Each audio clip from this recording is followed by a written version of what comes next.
kíkọ́ láìsí ọkọ́ àti àdá kò ì pẹ́ o, kò ì pẹ́ o. Iṣẹ́ àgbẹ̀ níṣẹ́ ilẹ̀ wa, ẹni kò ṣiṣẹ́ á máa jalè. Ìwé kíkọ́ láìsí ọkọ́ àti àdá kò ì pẹ́ o, kò ì pẹ́ o. Iṣẹ́ àgbẹ̀ níṣẹ́ ilẹ̀ wa, ẹni kò ṣiṣẹ́ á máa jalè.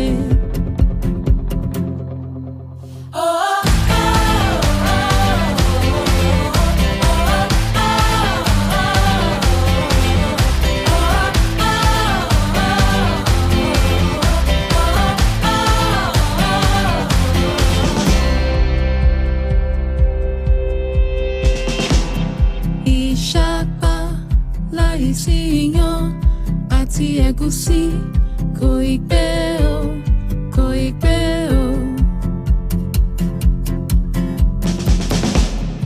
Iyán àtẹ̀bà ló ń jẹ ilẹ̀ wa, ẹni kò jẹyán á jẹ̀bà tó tutù.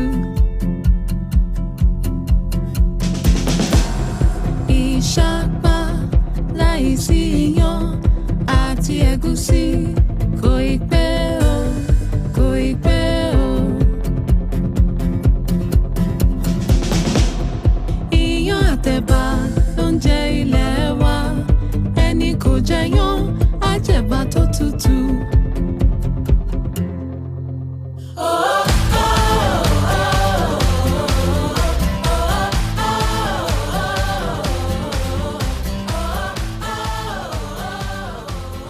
Ladies and gentlemen, it gives me great pleasure on behalf of the entire management and staff of the Institute to welcome you to the year 2021 annual in-house review exercise and the 33rd Southwest Zonal Research Extension Farmers Input Linkage System workshop.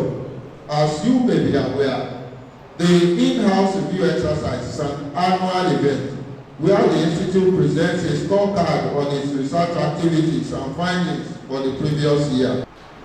The Institute of Agricultural Research and Training has national mandate of research into efficient use of land and water management for sustainable agriculture and for the genetic improvement of kernels and jutes. In addition to this national mandate, IAR&T has done a mandate for genetic improvement of cowpea, maize, of southern ecology. It also has its own mandate for research into livestock that are adaptable to southern ecology. It also has mandate for coordination of extension activities through the Research Extension Farmers Linkage System, that is REFILS, for Southwest agroecology and domestic industrial utilization of crop and livestock. At this junction, I sincerely appreciate your honoring of our invitation to this joint event of annual in-house review and the 33rd Southwest Zonal Research Extension Farmers Input Linkage System workshop. Partaking from these agribusiness opportunities require people that understand the language of business. In agriculture, the entrepreneurs in the agriculture and driven by science. Now, it is an agreement that the entrepreneurs are quite crucial to this particular area, but the entrepreneurs cannot do much without science. And this is where the role of an organization or an institute like IAR&T are very, very essential. If we develop the entrepreneurs, where are the scientists to back them up? Where is the science to back them up? It is not just enough to say entrepreneurs. Do we have the science to back them up? Who else will be a major driver of entrepreneurship in agribusiness? we look around ourselves, we can precisely state categorically what is the median age of people that are seated here today. But in reality, those that will be needed now and in the very near future are the youth and the young leaders of this nation to get engaged in the agribusiness space, both at the entrepreneurship level and as scientists in this country. We started to make provision for all this young generation to partake in this.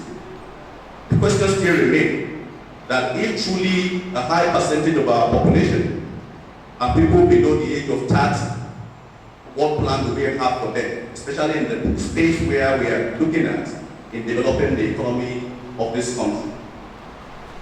I'm aware that an organization like IART, close to 6 years ago, started a project called Youth Entrepreneurship Program with just close to around 28 NYSC students who doesn't have any background in agricultural science. And this group has grown to over 300 today across the whole of Sub-Saharan Africa, supporting many of the agricultural initiatives that has to do in the area of agribusiness. I think it's something that we as a science institution need to start thinking about as we continue to do our work diligently. The future of Nigeria and Nigerian economy depend on capitalizing on agricultural research and innovation to support the agricultural entrepreneurs to leverage the growing global food demand. The primary thing is, for me, is that I want to see more of the government in the town. You know, I want to see more of our work in the research institute responding to the need within our society, and not just that we engage in research for research purposes, but we engage in research that creates solutions for many of the problems or issues that we find ourselves in.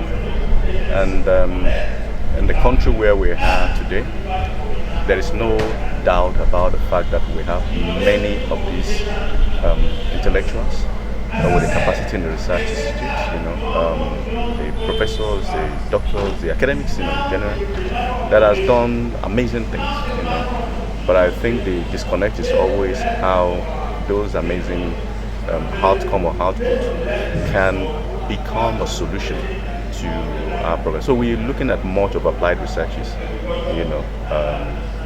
and that is one of my major motivations. Therefore, I'd like to use this opportunity to look at the issue of climate change now. The issue of climate change and agricultural system.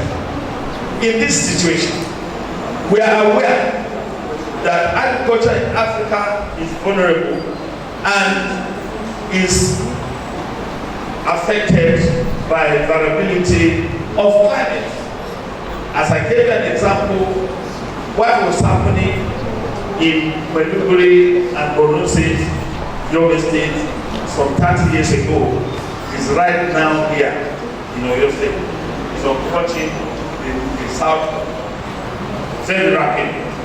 In many non-central Sahel, vegetations from some of these areas, deforestation and other activities, human activities are affecting those areas. So therefore, to say Nigeria, where you have 70% of the economically active population dependent on agriculture for livelihood, it's not a joke. And therefore, the same agriculture accounts for 40% of the global native product. That country need to engage in the researches and other mitigation activities that will reduce the burden of climate change in our agricultural system. I've already called on Governor Adebowale to lead the delegation of Nigerian governors to study the agropreneur of IIT, where young people who started like 23 of them, about 5 years ago, they have brought over 300 agripreneurs now that are benefiting from the IAT training of young people taking to agriculture who have no background in agriculture at all. And I gave example the pioneers of that set, one of them was a medical doctor. He has dropped his stethoscope for agriculture because he has seen something beyond the social service he renders in the hospital. He can now be contributing and making money, because according to Adebowale Training Hall, when he started that collaboration with IAT, he said agriculture should be seen as a business where you make money. And when you make money, you are going to empower people and there will be welfare. And that's what I said to the governors that have come, that if they can do that, all these social crises like NSAS will not be there, because young people can be meaningfully engaged and they will be free from drudgery that is associated with agriculture, and they will make a difference. And I think that's the most significant thing.